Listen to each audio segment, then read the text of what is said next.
How's it going, everybody? Welcome back to the radio control journey. We have a new unboxing today from banggood.com. It's called the Ho Speed. It's a 1/18th scale 4-wheel drive monster truck. Shows a couple different variations of this vehicle. Let's see if we can get a little zoom in there. There's two truck styles, red and blue, and then what appears to be two Jeep styles, blue and orange. And I do not have either of those. So let's get through some of the goodies real fast. It's got a 7.4 volt lithium ion battery, and they are 18650s, so they are vape batteries. Just a balanced charger through USB, and it is an underload on the skin plate. And then you got three AA batteries in the controller. Just letting you know some things here. The 1200 milliamp hour lithium ion battery, the 5-wire or 4-wire steering servo, and the differential with ring and pinion gears. So my big question, which I'm sure everybody's asking, is this metal? And I'm gonna have to find out. I will definitely put it and pin it in the comments. I don't have time to look right now, but I will. And we will definitely find out if those gears are metal. So I can tell you the shaft running through the center is metal. And I can tell you the C-cups going into the tires are metal. So the bearings are only on the chassis.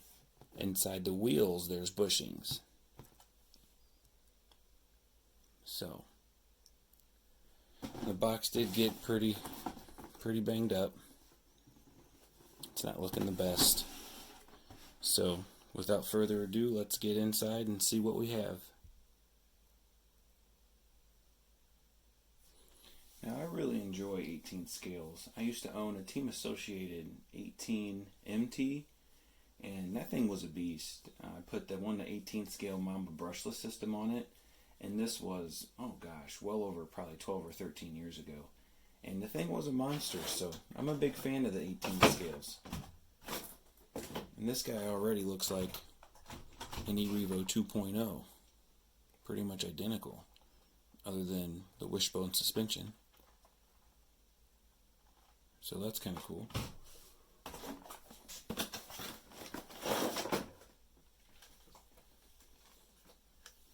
So we get a closer look. Basic transmitter.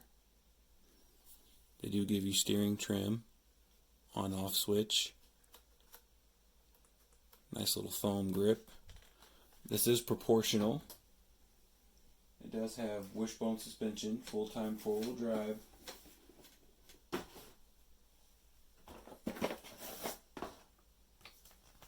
Here's the manual. Ready to run, 4-wheel drive, 2.4 gigahertz. It says qualified spring shocks, so friction shocks, no oil. 36 kilometers an hour, ball bearings, and then a 380 brushed motor. So that's pretty good. It's usually typical for your 18 scales. And your basics, don't leave vehicle plugged in, don't leave the power on.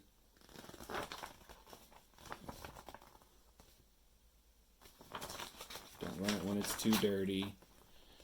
There are part listings, which is extremely nice, because that means if you break a control arm or a chassis, you can more than likely order a couple of spares instead of ordering a whole new RC car. So this is definitely a good little vehicle for the young ones. Let them play around and bash it up, and you play with your more expensive vehicle. So I do like right there that they're saying the metal, like I was telling you. But on the differential gear, it just says front rear diff complete. It doesn't say if it's metal or not. And it looks pretty close to what plastic looks like. So I really hope that the differentials aren't plastic, because then that means the spider gears are plastic as well. And that'll probably be the first thing to go. So like I said, proportional electronics. Friction shock, so it's going to be a bouncy ride. Hard to control. But I'm sure that would be easy to upgrade, because they're fairly long shocks. So pretty much any standard 18th scale or standard 12th or 18th scale shock you have laying around. So not bad. I like how everything's sealed.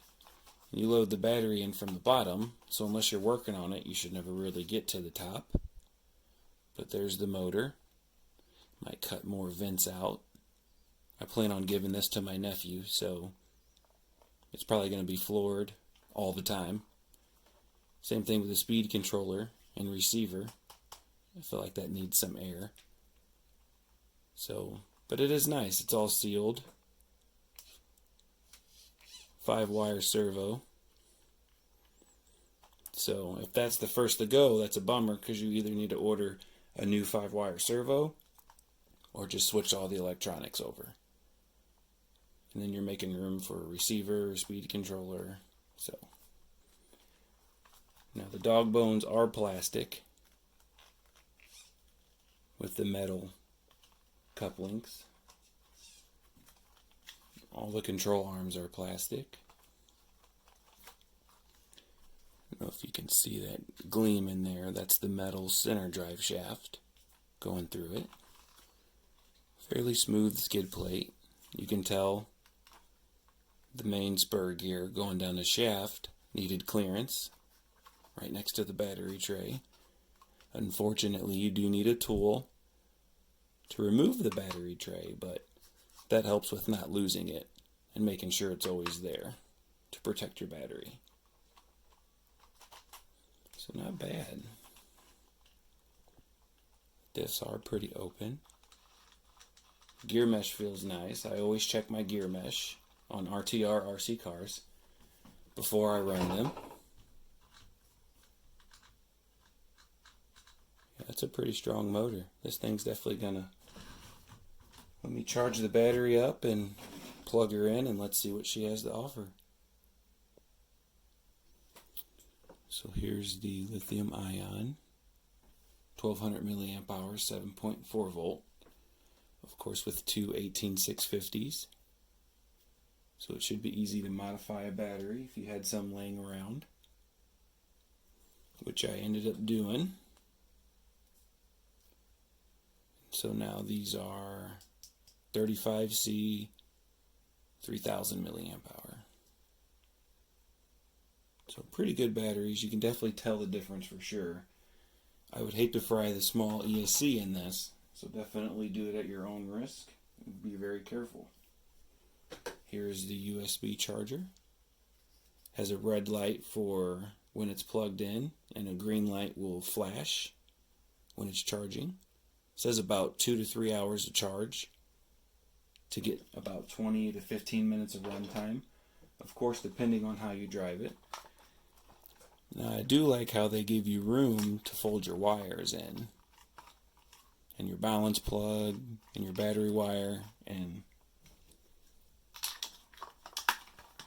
it fits perfectly snug every time. So that's really nice. I noticed that there's also a clear protective layer over this entire body that you can peel off. The lights are painted on.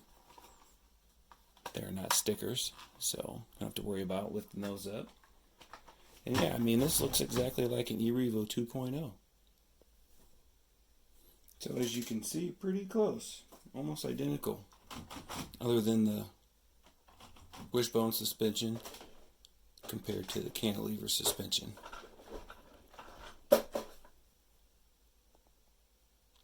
Alright, so let's give her a quick test. I always turn my transmitter on first. Lift up this little flap. There's an on and off switch. Make sure we have it on.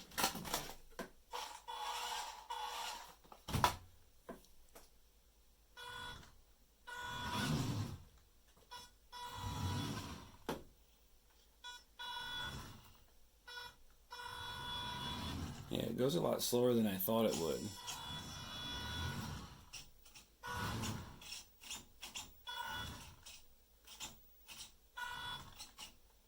So let me floor it.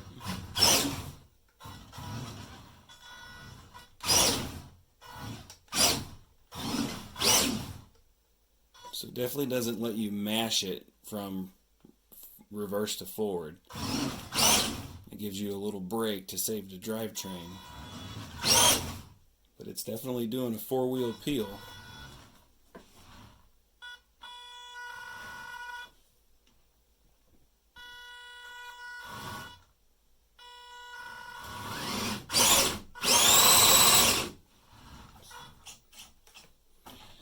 I wish it turned a little more. So maybe I can go through and trim some plastic out of the way. So we don't have much turn right, but we do left. So, but I'm happy with it. I think it's definitely a nice little starter to get you into the hobby.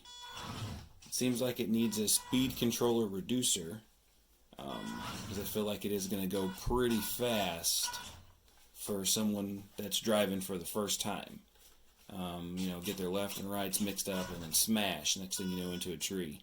If you can cut the speed by 50%, then it gives a young one a little practice time without having to learn the throttle control with their finger. Because all the young kids I seen drive them, all they do is floor them right away. So, but yeah, the links will be in the description. This is a review for banggood.com, so thank you very much, and stay tuned. Much more to come.